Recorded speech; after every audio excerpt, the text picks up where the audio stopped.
Hello students, today I will discuss with you dye laser. Dye laser is a liquid laser in which we use a organic dye. Organic dye, for example, polymethane dye, rhodamine 6G dye, etc. There are many dyes are used, organic dyes, round about 200 in number. All these are in liquid form, so it is a liquid laser. Dye laser can be used uh, instead of solid state lasers, because in solid state lasers we use a crystal active medium, and in a crystal there are possibilities of defects and imperfections. So to avoid this, there is a better option that we can use dye laser instead of this solid state lasers like ruby laser or neodymium YAG laser. So first of all, the construction of dye laser. As we all know that any type of laser, it has three components: active medium, pumping device and optical resonator. So here the active medium in dye laser, it is a solution of organic dye which is dissolved in a liquid like water, ethyl alcohol or benzene, etc. So it becomes a solution, and this solution, it acts as active medium. Also you must note that active center in this laser, it is the organic dye. Organic dye, it is the active center, as it provides the energy levels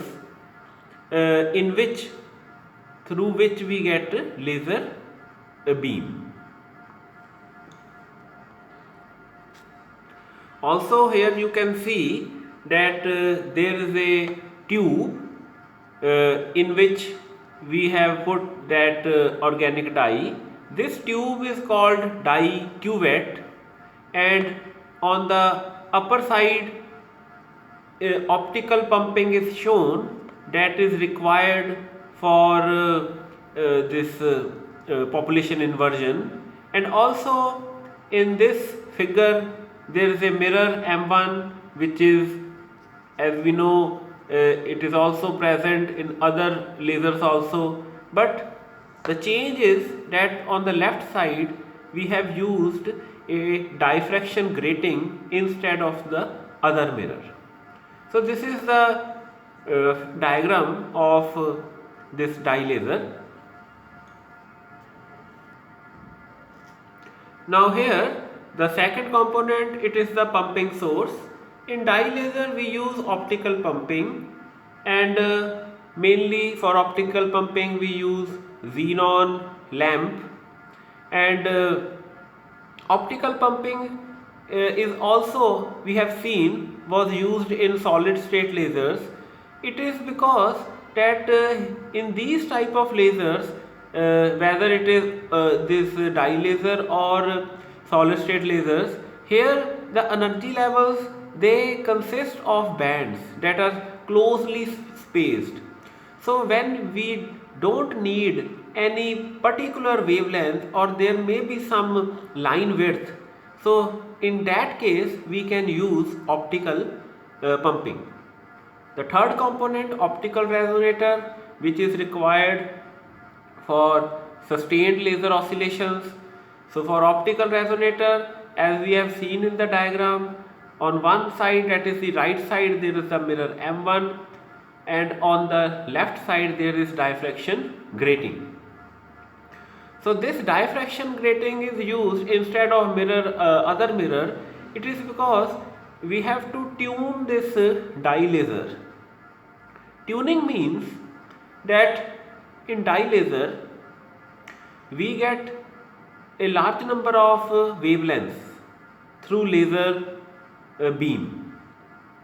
In order to filter the other wavelengths and just to make that laser to have only one wavelength, we use this type of tuning mechanism. So this is done by this diffraction grating. How it is done we will see in the later portion of this lecture. Now the next is working. In the working section, there is a energy level diagram which I have shown. You must first understand this energy level diagram. As I have said earlier that active center here is the organic dye. So organic dye, it provides the energy levels for laser transition. On the left side I have shown singlet state, and on the right side there is a triplet state. The difference between singlet and the triplet is the total spin quantum number of this organic dye molecules, that is capital S. If it is equal to 0, then the molecules of the dye, they are in singlet state, and if S is equal to 1, then they are in triplet states. So here what we see that by optical pumping, the dye molecules, they go to the excited state S1 from S0. You can see in this diagram that S0 and S1, they comprise of large number of levels. These closely spaced levels are vibrational levels. So there are large number of vibrational levels in a particular electronic level. Now in any higher vibrational level where the molecule reaches after optical pumping, it goes to a lower vibrational level in the same state S1 through non-radiative transition. So non-radiative transition means when we don't obtain any photon, light photon, but only the energy is released in the form of heat. After reaching the lower vibrational level of S1 state, the dye molecules, they make a transition to S0 state, and this is a transition in which laser condition is fulfilled, that is population inversion is achieved between S1 and S0, due to which stimulated emission dominates and we obtain laser beam. And here in any level which the molecule goes in S0 state, it reaches the ground state by again non-radiative transition. One thing you must notice that according to selection rules, the molecules at the time of absorption, they cannot go from singlet state to the triplet state. They will move in the same state. If they are in the singlet state, then they, after excitation, they will go to the singlet state only. From S0 they cannot go to T1 or T2. So this is how we obtain laser transition. So this is the first step in this working. In the second step, you can see that the molecules which reach S0 state, they will go to the ground state by non-radiative transition, and in the step 3 there is another possibility that during emission the molecules, they may go from S1 state to T1 triplet state. There is possibility that during emission there can be transition from singlet to triplet. As I have said earlier, that during absorption,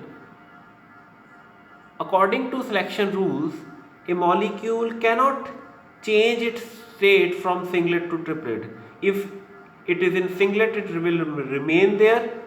If it is in triplet, then it will make a transition in triplet state only. But during emission process, there is a possibility that molecule can change its state from singlet to triplet. So here you can see in the energy level diagram that during emission, S1 molecules in S1 state, they can go to the triplet state, and the process is called inter-system crossing. Mostly they collide with the other di molecules, and due to collision they make a transition from S1 to T1 state. Now if the lifetime of this T1 state is large, then large number of molecules will accumulate in this T1 triplet state, and this can disturb the process of population inversion, because as molecules will increase in T1 state, so the molecules may not go to the ground state S0, and therefore for pumping there may not be many molecules which can be excited to the S1 state. For this we add some oxygen in the dye laser. Oxygen, the purpose of oxygen is that it lowers the lifetime of this T1 triplet state. When the lifetime becomes smaller, then the molecules which reside in T1 state, they immediately make a transition to the S0 state through non-radiative transition, and therefore the population in the ground state increases, and by pumping the molecules which are in the ground state, they move to the S1 state, so that the condition of population inversion and the laser amplification could take place. So this is the overall working of the dye laser. One thing, in the step 4, you must notice that here S1 and S0 both are not metastable levels. As we have seen in the previous lasers, that there is a permanent requirement of metastable state in the active medium in order to achieve population inversion. But in dye laser, the upper level is not the metastable state, but it is the normal excited level.